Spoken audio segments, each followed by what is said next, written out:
पर्यटन अथवा देशाटन मानव की स्वाभाविक प्रवृत्ति होती है। इसका उद्देश्य सिर्फ मानसिक शांति अथवा मनोरंजन ही नहीं, बल्कि लोग आर्थिक, राजनीतिक, सांस्कृतिक और शैक्षणिक लाभ के उद्देश्य से भी देश देशांतरों की यात्रा करते हैं। यही कारण है कि आधुनिक युग में ये एक अपने आप में संपूर्ण उद्योग का रूप ले चुका है। तमाम ऐसे जगह हैं जिन्हें राष्ट्रीय एवं अंतर्राष्ट्रीय प्रयासों से बेहतरीन पर्यटन स्थल के रूप में विकसित किया जा रहा है। ऐसे में जब इन पर्यटन स्थलों को अंतर्राष्ट्रीय पहचान मिलती है तो इनके विकास की गति भी बढ़ जाती है। इसी क्रम में हाल ही में तेलंगाना में हैदराबाद से तकरीबन 45 किलोमीटर दूर स्थित पोचमपल्ली गांव को संयुक्त राष्ट्र विश्व पर्यटन संगठन यानी UNWTO द्वारा सर्वश्रेष्ठ पर्यटन गांवों में से एक के रूप में चुना गया है। स्वागत है आप सभी का अध्यय टीवी में। अभिवादन स्वीकार कीजिए केसरी पांडे का। और प्लेस इन न्यूज के आज के इस एपिसोड में हम बात करेंगे पोचमपल्ली गांव की। पोचमपल्ली आंध्र प्रदेश के नलगोंडा जिले में स्थित एक लोकप्रिय जगह है। कुछ लोग इसे भारत की सिल्क सिटी के रूप में भी बुलाते हैं, क्योंकि यहाँ देश की बेहतरीन गुणवत्ता वाली रेशम की साड़ियाँ बनाई जाती हैं। ये अपनी चिकनी और साफ सुथरी डिजाइनों से एकदम अलग दिखती हैं। यहाँ की फैब्रिक एक ऐसी पारंपरिक बुनाई तकनीक है जिसमें रंगे धागों को ऊपर नीचे बुनकर पहाड़ जैसी आकृतियाँ बनाई जाती हैं। इसे पोचमपल्ली इकत भी कहा जाता है।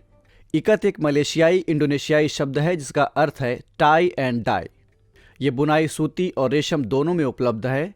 कपड़ों के रंगों को प्राकृतिक स्रोतों से प्राप्त किया जाता है। गौरतलब है कि पोचमपल्ली इकत शैली को साल 2004 में भौगोलिक संकेतक यानी GI टैग भी मिला था। ऐसा नहीं है कि पोचमपल्ली सिर्फ साड़ियों के लिए ही जाना जाता है, यानी साड़ियों के लिए ही प्रसिद्ध है। साड़ियों के अलावा भी इस स्थान की संस्कृति, परंपरा, विरासत, इतिहास और सुंदरता आदि भी यहाँ आने वाले पर्यटकों का मन मोह लेते हैं। ये प्यारी सी जगह पहाड़ियों, खजूर के पेड़ों, झीलों, तालाबों और मंदिरों के बीच स्थित है। इसके इन्हीं विशेषताओं को देखते हुए स्पेन के मैड्रिड में 2 दिसंबर को होने वाली UNWTO महासभा के 24वें सत्र के अवसर पर इस गांव को सर्वश्रेष्ठ पर्यटन गांव में से एक के रूप में नवाजा जाएगा। संयुक्त राष्ट्र विश्व पर्यटन संगठन द्वारा सर्वश्रेष्ठ पर्यटन गांव के चयन से संबंधित इस पहल का मकसद ऐसे गांव को पुरस्कार देना है, उनको पुरस्कृत करना है जिन्होंने स्वयं को ग्रामीण स्थलों के बेहतरीन उदाहरण के रूप में पेश किया है। साथ ही इसका उद्देश्य गांव को प्रशिक्षण एवं सुधार के अवसर प्रदान कर ग्रामीण पर्यटन क्षमता को बढ़ाने में भी सहायता करना है। पोचमपल्ली के बारे में एक और रोचक तथ्य ये है कि 18 अप्रैल 1951 को आचार्य विनोबा भावे ने इसी गांव से भूदान आंदोलन की शुरुआत की थी। इसी के मद्देनज़र पोचमपल्ली गांव को भूदान पोचमपल्ली के नाम से भी जाना जाता है।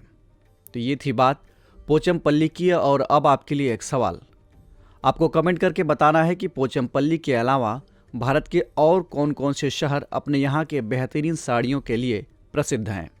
इस एपिसोड में इतना ही। हम फिर मिलेंगे एक नए कार्यक्रम के साथ। तब तक के लिए पढ़ते रहिए और बढ़ते रहिए। नमस्कार।